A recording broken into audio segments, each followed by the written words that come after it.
Hello there, everybody, and welcome to another episode of Puck Witches, a Vibes-based podcast where we yap about all things hockey. Today is April 10th, 2026. I'm your host, Champ, and this is my partner in crime, Saint. Saint, how are you doing? The Penguins are in the fucking playoffs. Well, as always, we have a lot to discuss about this episode, so let's jump right into it. Saint, we gotta talk about it. What do we have to talk about, Champ? Listen, there's a small team in a small city. I don't know if you've ever heard of them. Would their team colors be black and gold and a flight maybe. Mayhaps. It does ring a bell. They made playoffs. Mayhaps they made playoffs with home ice advantage in the first round. What an incredible run from the Pittsburgh Penguins this year. They had us in the first half, I'm not gonna lie. But then and then they showed up, and holy shit, Sidney Crosby, Evgeni Malkin, Chris Letang, all of the team are going back to the playoffs. And you're going back to the playoffs. Yeah, I'm just like shooketh. Right. Not disbelief, because I feel like maybe I'm retconning myself, but I feel like if you were to go back in the podcast, like through the season, I've been pretty like saying that I don't feel like this team is a fluke. Yeah. Like when we had the win streak in October, I was like, I don't know, I really like the way that they're playing. Maybe it's a fluke, maybe it's this, but it doesn't feel like it. And then we kept winning. Yeah. I was like, I don't think it's a fluke. And then we had December, and I did spiral a wee bit. Yeah. December was a lot of change for the Penguins. And I just kept being like, well, maybe it's just because they were hurt. Like, it was a lot of injuries. Like, they were hurt, right? Like, that was really what it was just nonstop injuries, and they were getting in their own heads. And I was like, if they don't learn how to get out of their own heads, yes, we will be tanking. But if they can get out of their own heads, we're great. And what did they do? They did it. Which is crazy considering Sid was hurt for a very long time in this season. I think one of the most impactful moments was actually, as much as it sucked not getting to see Sid and Gino when we went. Yeah. I think Sid and Gino being hurt was absolutely a long-term win. Because it I can taught see that. the team that they can win without them. That they are enough. I know that goal scoring is up across the league. Across the league, but damn, this offensive stats for the Pittsburgh Penguins this year are apparently the best that have ever been in the Sid Crosby. That's crazy. That's crazy. Absurd. It's actually wild. I love it. Love it, but it's absolutely wild. You did ask me yesterday, Champ, are the Penguins going to the playoffs or going to the Stanley Cup final? And I sat there for a long minute and I couldn't say no, because this team, if you're watching them, it reminds me a lot of the 2023-2024 Oilers. Yes. Because there's a lot of momentum. Yep. There's momentum. There's whimsy. There's camaraderie. The quote that they have above their locker room tunnel when they're walking out, the believe, just is so incredible. It's legitimately so incredible. And the vibes are immaculate. And so I'm really hoping that they at least go on a deep cup run. I don't see you being kicked out of the first round. I don't see it either. I just looked at the stat. Players set to have new career highs this season with Dan Muse as the bench boss. Brazeau, Mantha, Dewar, Chinikov, Shea, Wotherspoon, Rust, Achari, Soderblom, St. Ivany, and Soloyov. Okay. Wow. Soloyov. Yeah.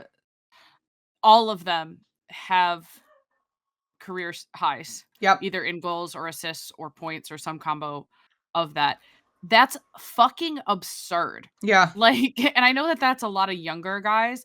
Nola Chara is not young. Brian Rust is not that young. Some of these guys have been playing in the league for a hot minute. And they rank second in the NHL, only behind the Avs in goals scored, 282. Oh, I didn't know that. That's impressive. That's what I was saying. So it's the highest scoring team in the Sidney Crosby era on goals per game basis. We on average scored 3.57 goals. The only ones who are higher is Colorado with 287. It's Colorado, Pittsburgh, Tampa, Carolina, and Edmonton with those crazy, crazy high goals. Yeah. goal scoring. And like our new guy, like it's just the stats are insane. Like I'm considering the difference between this season and last season end, where you had kind of accepted there was no playoff push. There was at the end, but it really wasn't like you had kind of understood that it was going to be you're going to the playoffs to root for the Oilers. The Pens were not enough. Last year, yeah, you're saying? And even the year before that, where I was like, if we make it great, and it'll be fun to see them in the first round, but if they had managed to get in by the skin of their teeth, I didn't think they were going to get out of the first round. But this time, it's just so interesting. I'm delighted for you, right? Because I've gotten to see my team in the playoffs for the last 2 years and go a long way. However, I do have some concerns. I mentioned to my husband this morning, I said, my best friend is about to be the most insufferable human on the face of this planet. And he goes, is that a bad thing? And I said, well, she's going to transform into a different human being. And he didn't understand, because I think he always forgets what it's like to shift into the playoff mode where we are quite literally feral. And now it's even worse. Like, I can't imagine your rituals are going to be so fucking insane. Like, I'm going to be like, there's a reason I love Sid Crosby. Yeah. It's because I am insane. Like, I'm not kidding. I woke up the day of the game and I was like, well, I have to wear my lucky hoodie. It's not the hoodie that has like the lace up and the actual Penguins logo. It's my Robo Pens logo that we got on the strip. And like that, when I wear that one, we win. Sometimes, not always, it depends on what shirt I'm wearing underneath it that can influence it, but like I won't wear any other merch that day now. Like I won't wear like Oilers merch. I won't wear an Oilers hat. I won't wear anything. It's got to be all Pen stuff. It's just gotta. Oh geez, I'm scared because we were brutal for the Oilers last year. This is one of the reasons that I have such visceral hatred towards the Canucks and the Panthers, is because of playoff rivalries. And obviously that's the point of playoffs, right? Is that, but just, I'm more scared than ever, right? This moment, that for some reason, the narrative is shifting towards the Oilers versus the Pens. And I know we've joked several times that we can't handle it, but legitimately, I don't think I will be able to breathe if that is the final. I don't know if we can be in the same call. I don't like, we can barely be in the same call when we are playing each other in a regular game and we're in the opposite divisions. Like, I'm like, I want to win 2 points. I mean, it was visceral to the point where I blew out my voice. That's how bad it was. So, who's to say? I was like malding about. I was like, Chip, we need these points more than you. Because at the time, you did. I think it was like we did, and I was like, Chip, we need these points more than you. Fuck off! Like, it's gonna be so bad. Mad, and I love the Oilers. I want them to do well. And if I had to pick a West Coast, if I had to pick any other team, other than the Pittsburgh Penguins to win the cup, I wanted to be the Oilers. Right, but like, but also, that's right now.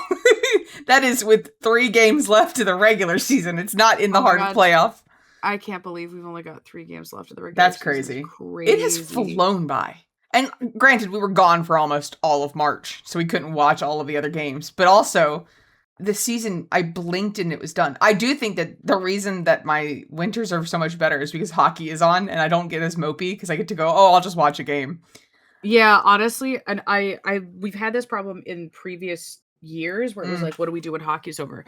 But like, what do I do when hockey's over? Right. Like, when I work on stuff, I watch hockey games. Yeah. Like, that's what I do. Like, it's on my second monitor, and I love listening to Josh Getzoff. Like, honestly, super underrated announcer. I fucking love him. We're so blessed to have him. But like, and that's what I do is like, I watch hockey on my second monitor while I do other stuff. Like, and now we can't. We're gonna have to go back to documentaries and Midwest safety.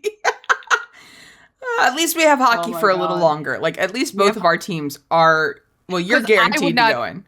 Yes, we're 100%. And I'm 99.8, I think. I mean, obviously the Oilers are going to get in. We're the first in the division. We can clinch tomorrow.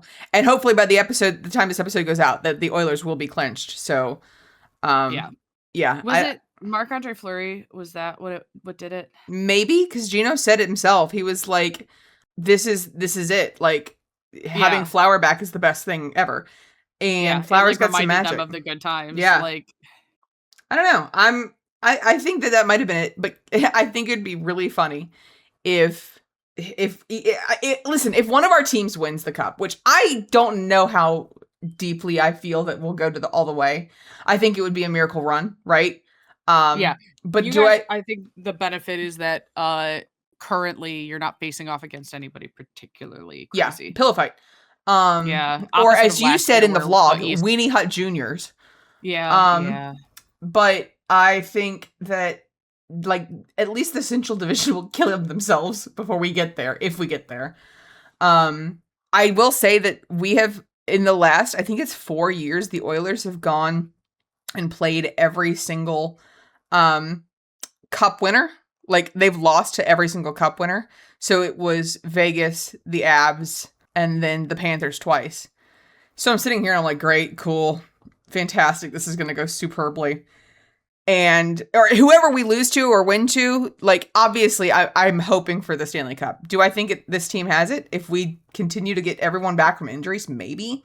I don't think the goaltending is work. Back, I think maybe you have a shot at like. Dickey's out now. Did you hear that?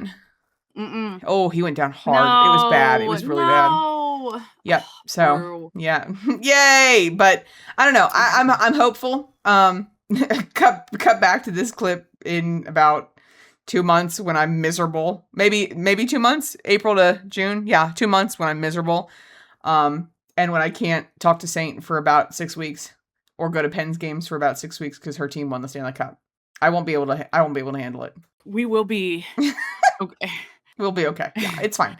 Everything's fine. It's fine. Well, I was gonna say, we have to go to Pittsburgh. Like your dad and my mom and you and me and Callie all have to go to Pittsburgh if the Pens win the fucking cup. Oh my god, we got to go for the parade. Yeah, the parade. Absolutely. All right. Well, speaking of the end of the season, there has been some more major changes. Even though the season is not quite over yet. Which is crazy. I apparently this is not normal. I can't imagine it being normal. The first thing was bye Seattle's GM.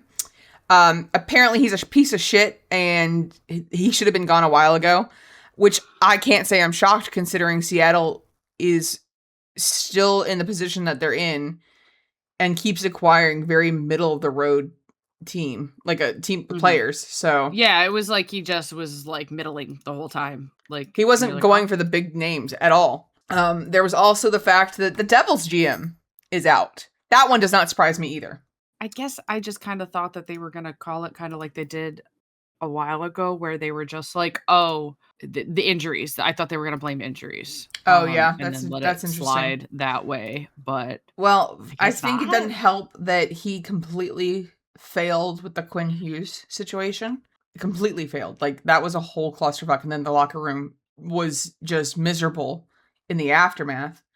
And they've also told Sheldon Keefe that his job is on hot water, so he's in the hot seat too. But they're letting him finish out his tenure most likely, so that's fun.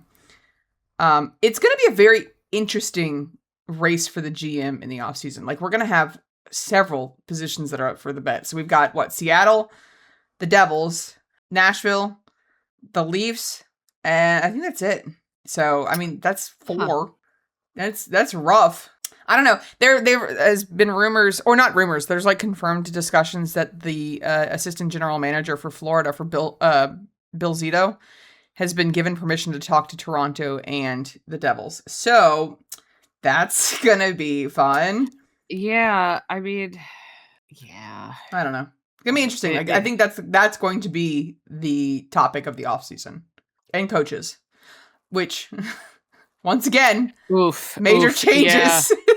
Yeah. Yeah. I kind of, like, honestly, I kind of forgot this all happened. In this week. In this week, I was just so excited about that was like taking over our whole week talking about all these crazy fucking things. And then I was like, oh, the Penguins won the play, lost my mind. But like all with like less than a handful of games left. It was 4. Like, what are we doing? It was 4. Oh my God. The Isles have 4 games left. They had 4 games left. And they fired Patrick Waugh and hired Pete DeBoer. And I I think I lost it because I went Pete DeBoer, and you're gonna pick the guy who throws. Sorry, Sorokin, you are an Edmonton Oiler now. Sorokin, please get the fuck out of there. Oh man. My God. Yeah, they went from a goalie coach, right? Like a girl's girl, but for goalies. Yeah, like a goalie's goalie coach. Like, to Pete DeBoer. The guy who's had 2 teams kick him out because he's like breaks the fucking goalies. Like, I don't. Ugh. Like, how is that your thought process? You have 2 pieces on your team that you don't want to piss off, and it's Matthew Schaefer and Sorokin. So what are you fucking doing? Yep. I don't know. And then I think it was Barzal who said that he himself laughed when the Knights fired their coach and got John Tortorella with like 8 games left. And then he was like, egg on my face because my team did it with 4 left. So that, I mean, like, just sitting there like, oh, brother. Oh, jeez. The other thing that was coming out this week was that the fact that the GM in the Isles was like, no, Patrick Waugh didn't lose the room. He didn't lose the room. It was just, we had to take advantage of the fact that Pete DeBoer was on the market. And I bet you Pete DeBoer was talking to other teams. Yeah. I think that the Isles is an interesting choice. I mean, I think that he'll do fine there. I mean, did you see that the Isles played the Leafs last night?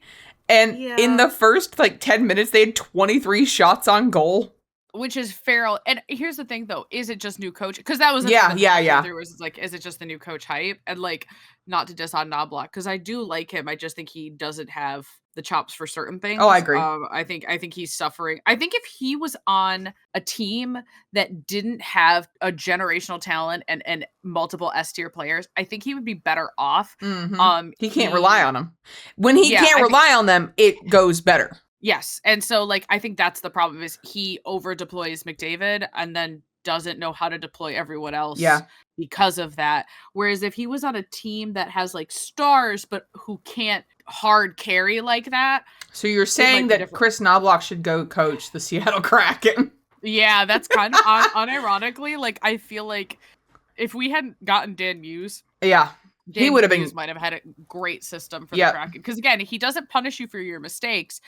You play the hockey that you want to play and he helps you get there. Yes. And he fully believes that listen, sometimes you're going to mess up and that's okay. We're going to get there. But he's also clearly able to help them with adapting their play as opposed to being no, this doesn't work and I won't let you do it. He literally tells them you can do whatever you want on them. Apparently the word no doesn't exist in terms of he's not going to tell you that you can't try something. Right. Because if you've gotten to this level, you should know.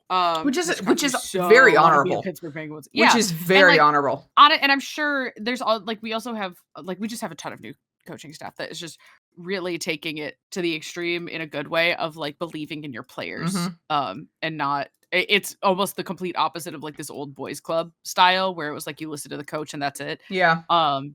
So I don't know. I think Patrick Waugh is going to get picked up. I do think that he'll get picked up.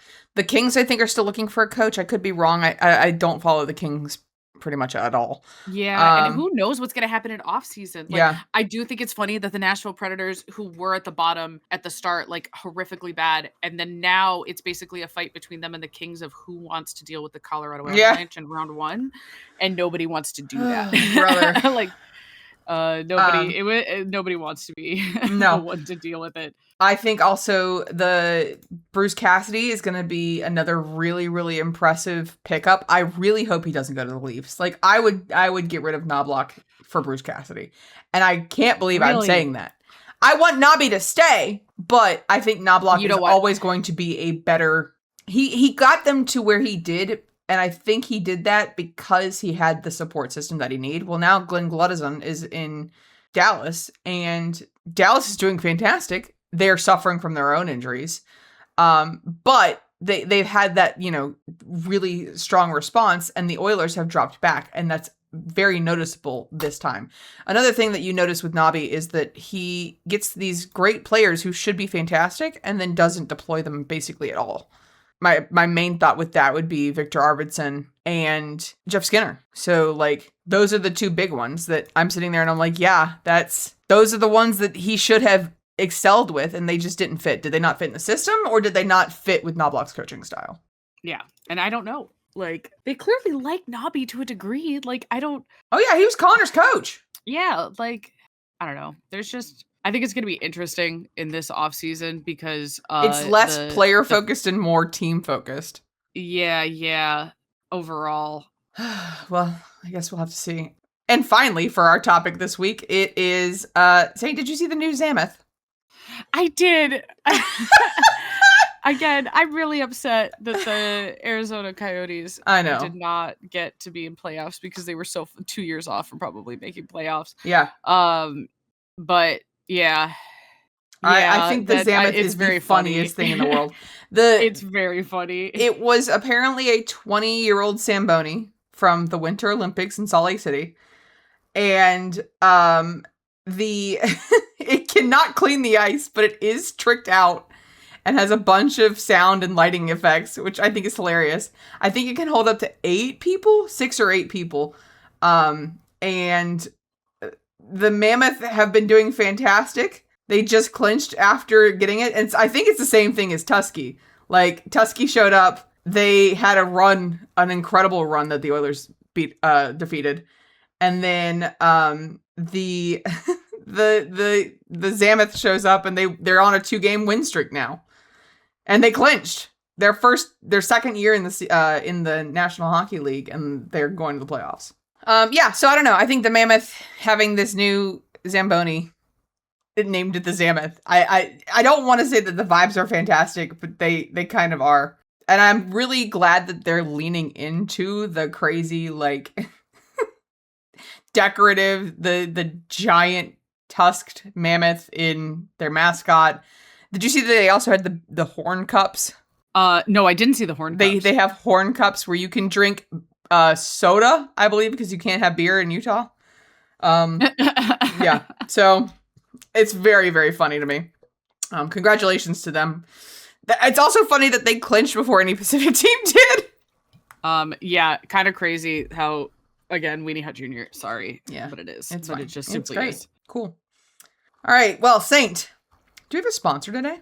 We do have a sponsor. Today's sponsor is St. Astra, a Twitch streamer, cosplayer, and artist. You can support her by purchasing from her Etsy or subscribing on twitch.tv/St. Astra. Use your free Prime Summon, get access to awesome emotes. St. Astra's Etsy also sells a variety of jewelry, decorations, and trinkets. Everything is handmade and crafted with the perfect balance of love and spite. All proceeds go directly to the St. Astra hockey-related DIY fund.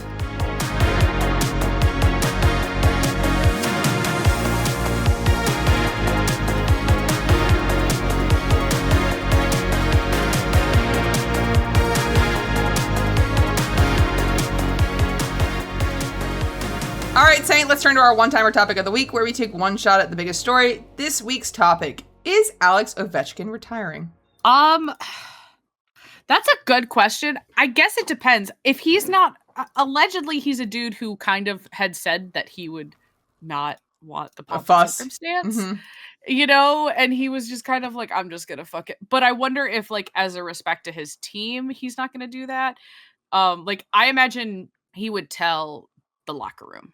I think it's been confirmed that only 4 people know what a decision has been. He says that he's waiting till summer, so he could maybe have not made a decision yet. But then there's also the chance that he has made a decision. He's told the people that he needs to, and that's why they've started making the moves that they have. Maybe? Because trade deadline was wild for the Caps. They're already launching into a retool, which, sure, whatever, you know, go for it. But I don't know. That was the question that was talking about everything this week, especially because he went to Toronto, I think, was it? And he started collecting pucks. Now, he is a known collector. He's a hoarder. Because he keeps getting signed jerseys, and he's like, this is not for my retirement. I just want the jerseys. It's just so fucking funny. Because honestly, me too. But there was also the fact that he and Sid are playing together this weekend against each other in DC on a double header. Is that right? Is it back-to-back? Yeah. Ticket prices are insane. It's almost as bad as when he passed Gretzky's record. It is funny though, because it's like all of these people are like, if I spent this fucking much money on nosebleeds, or on tickets to what, and I fucking, and like they're just like, it better fucking be, because they imagine like paying, you know, $800 Right. for shitty seats or like mediocre seats, Yeah. thinking that it's gonna be the last haul, and then it isn't. It's not. Yeah. That being said, this is my one thing, because this is why I'm like this for Gino. I think it would be incredibly disrespectful if Gino doesn't get signed because he wants to play one more year. If Ovechkin is done, then he's done. Yeah. You know what I mean? Yeah. Like, he's like, all right, I'm done. Which I get. And I think that it's like, I don't think if I was in the league that and I was a significant player that I would want a fuss. But like, I don't want it to be like the Flower goodbye tour. I'd just be like, oh hey, bye everyone. And then like shake hands at arenas, be happy, take pictures. But I don't want and this will be Marc-Andre Fleury's last game in Pittsburgh, and then it wasn't, because you never know what's gonna happen. Like, I don't know. I think it is very funny to see that everybody is like making a big deal out of it. But I am hopeful that it's not going to be like, I think that he deserves, maybe it was because he had such a big season with the Great Chase last year, that he's like, I'm not doing that again. Yeah, he's like, I've had enough. Yeah. I've had enough of this. I've done it. I kind of hope he gets to 1,000, because how many goals does he have right now? I can't remember. It's in, what, 800 something? No, it's more than that. 900 something. Sorry, 900 something. My favorite Ovi fact is the fact that he is just like, I'll eat whatever the fuck I want, and you'll deal with it. And everyone's like, yes, Ovi, okay, Ovi. He's at 928, so he's probably not getting to 1,000. No, unless he's playing for another year or two. But it is crazy that like the muscle memory for him is just like, he's still that fucking good. Yeah. In terms of like, yeah, it's crazy. I don't know. I just think that would be, and that's probably going to be the topic of the offseason. My Caps fan coworker is like, he's kind of in the mood of, I want the Caps to get good again. And if that means saying goodbye to Ovi, that means saying goodbye to Ovi and stop relying on him to build up what's coming next. And I said, you are a lot more cutthroat than I am. Because if my favorite player was talking about potentially retiring and not coming back 1 year, aka Evgeni Malkin, I would have a crash out. Yeah, I'm kind of in the mode where they're like, oh, you need to here's my problem. Because they were like, oh, Gino gotta go for the future of the Pens. No, the fuck he doesn't. Have you seen his stats? Yeah. Like, have you seen his stats? Here's my thing. Who are you gonna get to replace him? Yeah. Who are you gonna get? There isn't anybody that can replace him. And I'm not like glazing him here. This is like, I don't really see the potential, like, not that I don't see the potential per se, but the benefits of signing him are so much better. Yeah. Like, crazy. I think in actuality, here's my prediction. I think Gino gets re-signed 1 more year so that he and Sid retire at the same time, right? Yes. This is their last playoff push. Yeah. I think that Ovi doesn't. I think this is Ovi's last year. I genuinely believe that. Yeah, I would see that. Because he got his goal, which was passing Gretzky. And he has gone to great lengths to boost that. So now he's at an even more impossible number to reach. And I don't think it will be it'll be a while before anyone even gets close. So I don't know. I think that's kind of the situation is. I think that he's like, okay, cool. I've accomplished what I need to accomplish. I'm going to go become a collector now and hoard all of my items. So, I don't know. I think that's the case. He's also 40, and he'll be 41 in September. Yeah, like Gino's what, 38? Gino is 30. 39. Gino will be 40 in August. 39. So, okay. So, give him 1 more year. Saint's like, please. Kyle the Boss. I've fucking rode your dick so hard this season. Please give me Evgeni Malkin. Yeah. Please. He deserves, because I think he's not somebody who wants a lot of attention, but he loves the fans and loves Pittsburgh so fucking much. You know that he wants like a proper farewell tour. Yeah. I think he has Gino's so fucking good that he wanted the kid signed before himself. Yeah, which is impressive. Because he wants to build the team up. Yeah, like he cares so much about this team. I'm gonna lose my fucking mind. Like, please. I don't know. If they don't re-sign him, I feel like that's a significant mistake. I feel like I have to trust DeBoer enough, right? Because I think the guy who brings back Flower understands just how much loyalty means I can see to that. the Pittsburgh Penguins. So like I have to trust in him, because also I'm sorry. Does he think that Sid Crosby won't kill him? Because this has happened multiple times in their tenure. Like 20 years of Sid and Gino, and the last time it was like Gino's gonna walk, and Sid was like, "No, he's not." The fuck my he wife isn't. For your life.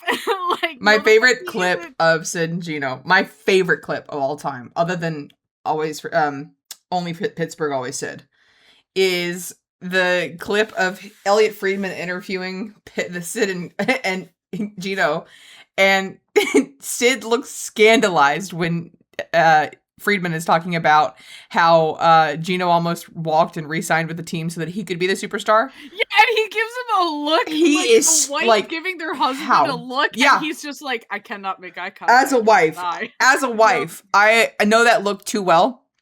So, yeah, that's one of my favorite clips of all time. I've seen you give Austin this exact expression. Yes, you have. It killed me. It's so fucking funny. That's like they're old people married. It's so fucking funny. Like, but that's just what happens after you. Yeah. You know, been together for at least 9 years. Yeah. Oh, you're talking about Sid and Gino. Yeah. Mm-hmm. Yeah. Yeah. No, champ, on the hockey podcast. Oh yeah. Yeah. I don't know. I think that Sid would quite literally be like, okay, fine, and just sit his ass on the bench the entire time until they brought Gino back.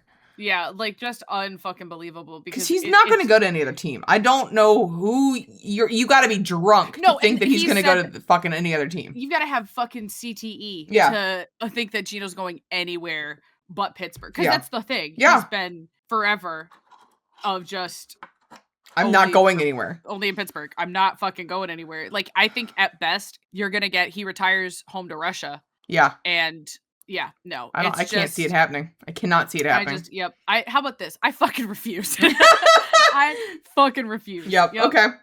All right. Well, speaking of the rapidly approaching trade deadline lifting, we've got a couple of UFA or RFA coming up in 2026, and I'm going to go through them and I'm going to see what you think, all right? Okay, so I actually haven't looked at them. Well, a lot of them signed in the offseason, or like I technically guess this is when it rolls over to the new season, because like all of the UFA that was going to be on the block this year, which included Connor McDavid and Artemi Panarin and they signed or did a, they moved like really early. And everyone was like, all right, well, because of the cap, right?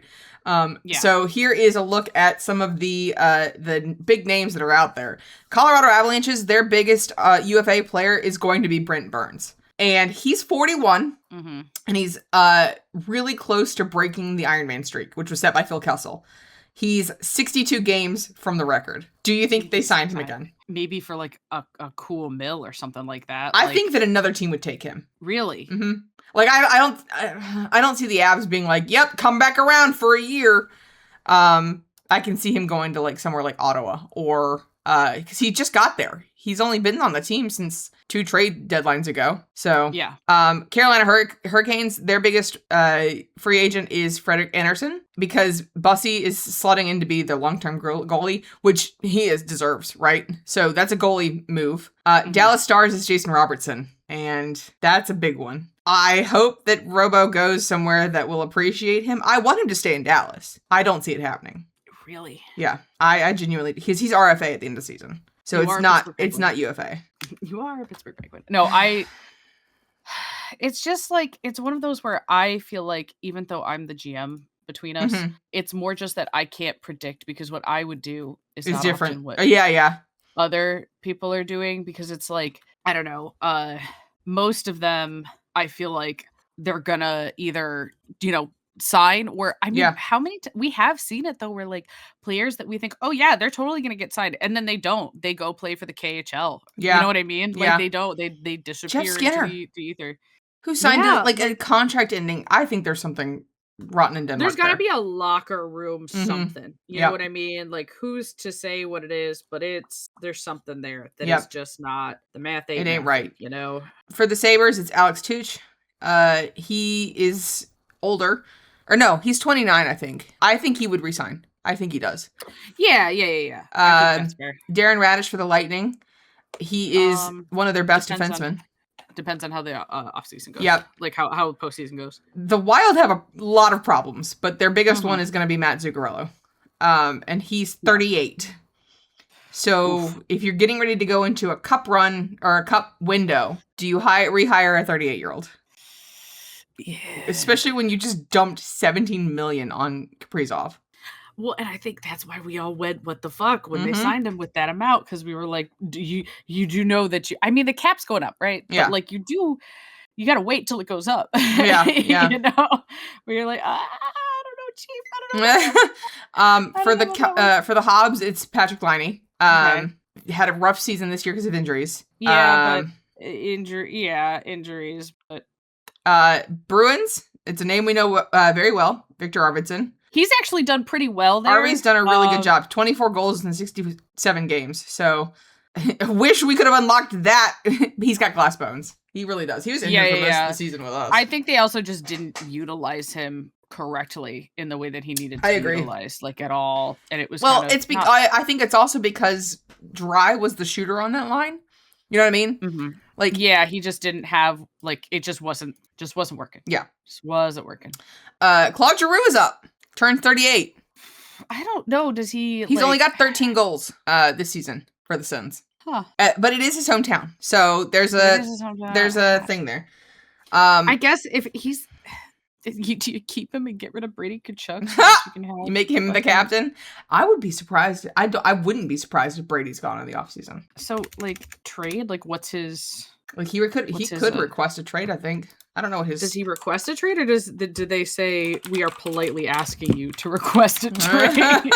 You know, like, because we've seen that before. Mm-hmm. So he signed the contract in 2021, a 7-year contract, 7 for 8. I don't see anything that would restrict him. He's only 26. Wow. Okay.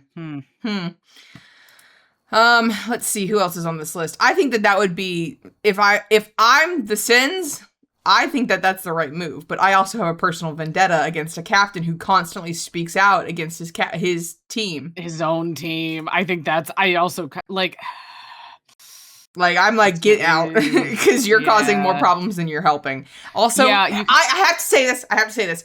If you're gonna start a podcast, just like for example, the Kelsey brothers do not talk bad about their team during the season at all. Like they don't bring it up. They talk about plays, but they don't talk about how like their team is doing.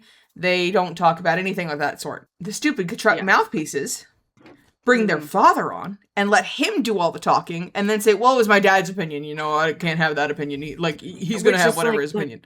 Dumbest fucking thing ever. A problem. Like, so, is it because you can't get anyone else on your podcast? Like, not to be bragging about it, but like, I would have people. Yeah. Like, no, even if they're not. It's not a good podcast. Like other hockey players, but like, I could get hockey. Like, I could ask people I know who play hockey to come on this podcast.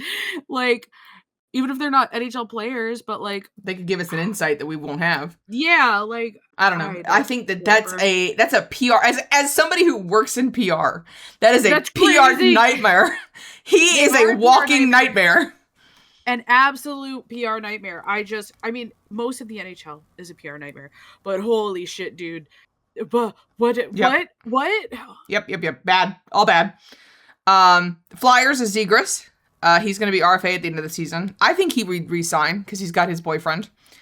The Oilers. Yeah, I don't think he's going anywhere. No, like, I think he's kind of. It's interesting because Tocchet is actually doing pretty good at this playoff run. Yeah. The Oilers. We have the tale of two Connors, and not Connor McDavid. Thank God. We have Connor Ingram and Connor Murphy. I hope that both of them get re-signed. I like Ingram. I like Ingram and I love Murph. Yeah, I've been liking Connor Murphy too. Oh, Murphy is also settling freaking Nurse right down. If we can't get rid of Nurse, we gotta keep Murphy. Columbus Blue Jackets, their goaltender is Jack Greaves, and he is going to be RFA. A lot of UFAs on there as well, and this is when Don Waddle, who's their GM, is trying to figure out who gets re-signed because he needs the younger members to stay, right? So that's fun. Radko Gudas is up for sale, as well as John Carlson, whom I think John Carlson wants to go back to the Caps. He got traded for picks, but I think he might go back to the Caps. Half of their roster is on expiring contracts. That's crazy. The Ducks have half the roster on expiring contracts. What? How do you do that? Like my jaw dropped when you said that. Like, how did you not? But how do you not consider that? Like what? Let's see. Patrick Kane is with the Red Wings, and there's been talk of him wanting to resign, but obviously every freaking March, this is the 5th straight dismal month of March for the Red Wings. Ovi for the Caps. Scott Laughton, who's the Kings. He was the trade from Toronto at the deadline. He's done okay. Ryan Reeves with the San Jose Sharks. I know that Reeves is a controversial figure. I think he stays with the Sharks. I agree. Man. I think he should stay with the Sharks. Him. Yep. I think he's got a good locker room culture. Like, I'm happy for him. I'm happy that he's finally found somewhere. Yeah. I think it's a lot of people seem to have found like a home on the Sharks to a degree. You know what I mean? And I have like, a lot of softness for them. Yeah. Like I want, and like, maybe I'm a little biased because not the Pens and the Sharks fans. No. But the Pens and the Sharks as players have a lot of back, like, Ike and then Ned and then Gino with the hats. So that was so fucking cute. But like Ryan Reeves is a heart and soul guy. I just remember him throwing his hat for Celebrini when Celebrini got a hat trick because they were at an away arena and he wanted somebody to celebrate him, which I was like, oh. Ryan Reeves, I bashed you a lot last season. Can you not make yourself endearing? For the St. Louis Blues, we have Dylan Holloway, which it's just crazy considering last summer we were so upset about Holloway, and now we're like, yeah, he can stay wherever he wants. It's fine. Yeah, whatever. It's fine. The Florida Panthers is Bobrovsky still. He's not re-signed. He's 38 in September. I don't know if they re-sign him. I don't think they do. Really they were talking about it, but I don't think he resigns. If he wants a lot of money. Well, that's my thing. If he resigns, it's a bye-bye. Like, hey, you're gonna take a pay cut to try and go for another cup. Yeah, push, which is what he should do. If he won the rings, right? He's got his 2 rings. Yeah. He either says, "Love you all dearly, peace off. I'm gonna go get my bag." Go ahead and do that. That's fine. But like, if he wants another cup, he's got to stay and take a pay cut. Yeah. Like that's just how it is. And Bill Zito got everybody else to take a pay cut for term, which is a choice. So I guess we'll see. Yeah. I think there's going to be some interesting, and there's also like what players are going to be able to recover in the offseason for the Panthers who are very injured. Like the Pens were very injured, but like we've recovered, Yes. Yeah. It'll be interesting. For Chicago, we have Connor Bedard, who's going RFA. He is only making $950,000 a season. So it'll be interesting to see what pay bump he gets. Yeah. Because it was his entry-level contract. Yeah. And so they got to pay that boy. They got to pay that boy. Yeah. And finally, the number 1 UFA on the market. Oh my God. Shut up. I saw the list. Shut up. Vander Kane, baby. The quote here is, will he want to head to a cup contending team or will he be a part of Vancouver's future plans? That man couldn't get traded for jack squat at the fucking deadline. They were literally like, take him. Please. Take him away. Please take him away from us. And they were like, nope. I don't think so. So, all right. Well, those are going to be the UFA. I can't wait for offseason. I say that because we're not in playoffs yet and I'm scared. But... I want to know, my favorite day with offseason is always July 1st. That's the craziest moment of the freaking year. And it's going to be fun. I hope that the Oilers don't do anything. Please, dear God, unless you are re-signing the actual key pieces that we need. Your July 1sts have sucked for the last 2 years. Stop touching things. Stop touching things.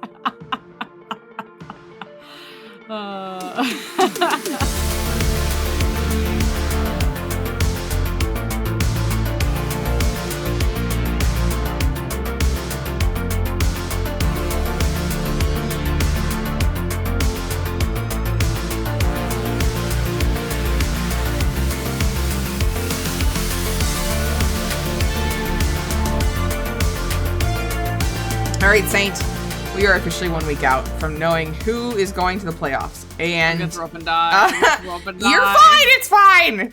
I want you to tell me. I've sent you the NHL News's playoff races for the potential wildcard spot, and I want you to tell me who you think is going to the playoffs. Down to the wire. Down to the wire. We will know next week, and we'll have our. Guess what we're doing, guys? We're doing our brackets next year. Our brackets next week. So fucking.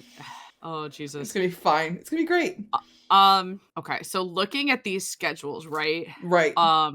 You kind of have to worry about the Flyers because they have Winnipeg, but then they're also going up against the Canes and Montreal, who are very hot. Yep. The Bruins, I think, have a pretty fucking brutal one, right? Because they're going against Tampa, who's this fucking beast.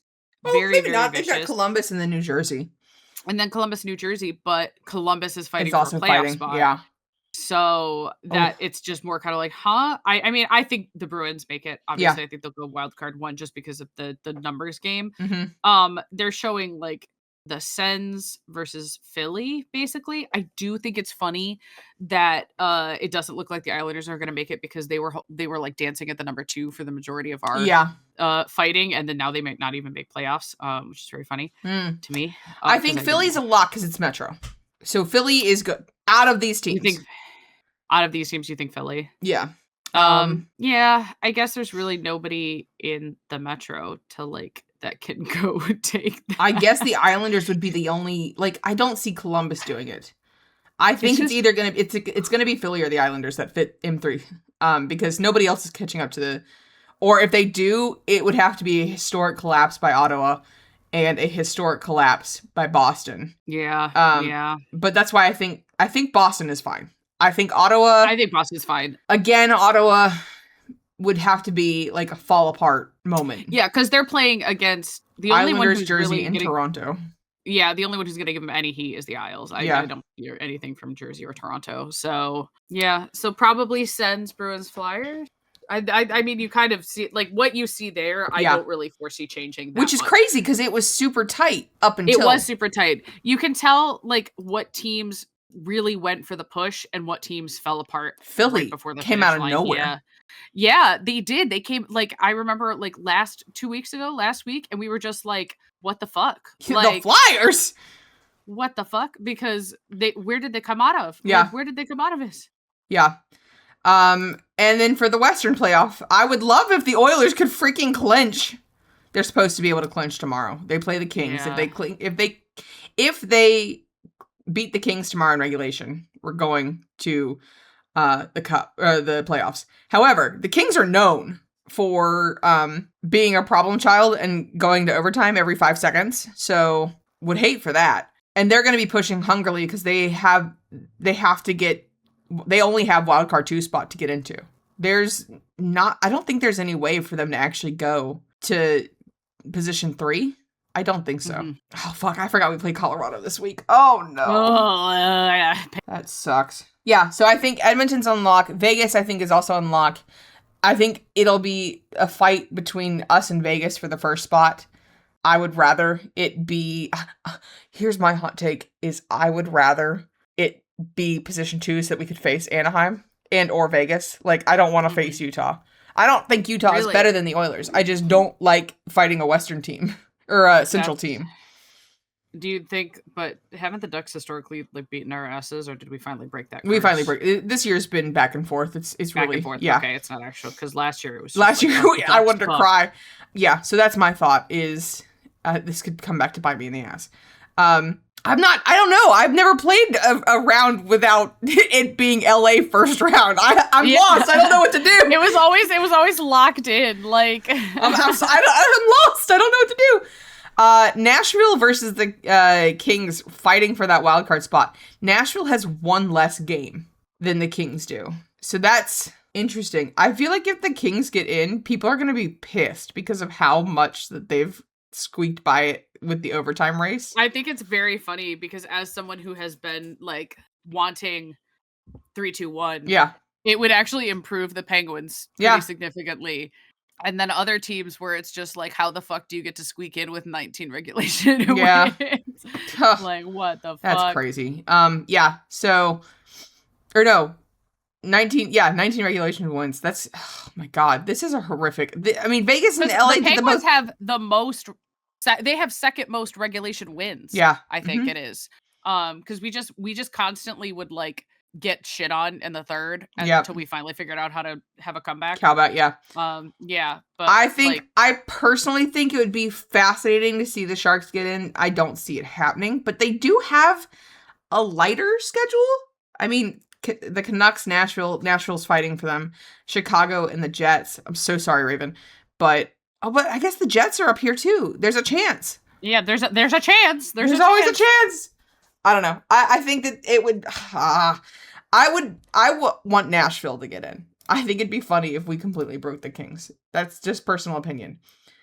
My personal thought. All right. I think it's going to be Edmonton, Vegas, Utah, and then I think it is going to be the Kings. I'm not happy about it, but I do think it's going to be the Kings. Yeah. For the Western. So too. And then for the Eastern, I think it is going to be Philly, Boston, and Ottawa. I don't foresee that changing. What do you think? Yeah, I think that what we have now is what we're going to get. You know what I mean? Which is crazy. Again, because we were so, like, high-strung for the last couple of weeks of March, and now it's like, okay, I think we're good. It's less the War of the Five Kings, and it could change. It could change.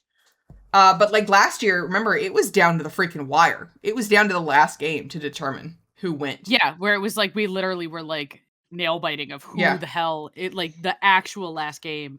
I don't know. I guess we'll see. I don't know. All right, let's move into Sportsmanlike Conduct, where we spin the wheel and pick our team of the week. And no matter who it lands on, we have to say something nice and spread a little love on the ice. Saint, last 2 weeks, we have been really screwed over because we've gotten teams that we've talked about.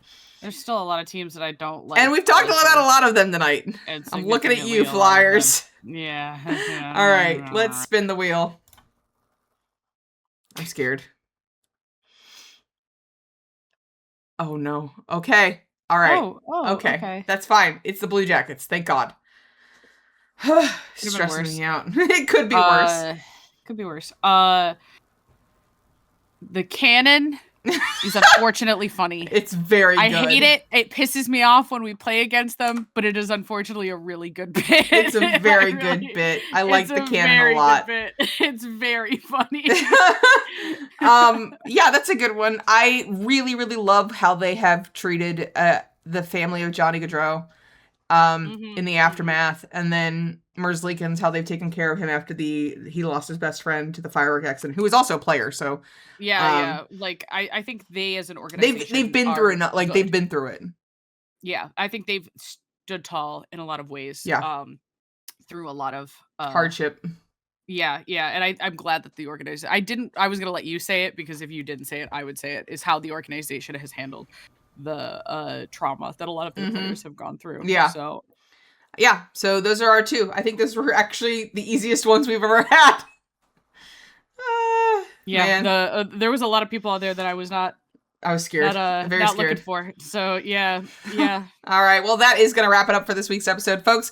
We really appreciate you listening through all of our rants and ramblings. The Puck Witches podcast is released on Spotify and our YouTube channel, and you can join the Night Witches Discord via the link below to talk about the episodes directly, as well as enjoy our other channels. It's full of gaming, hobbies, and good vibes.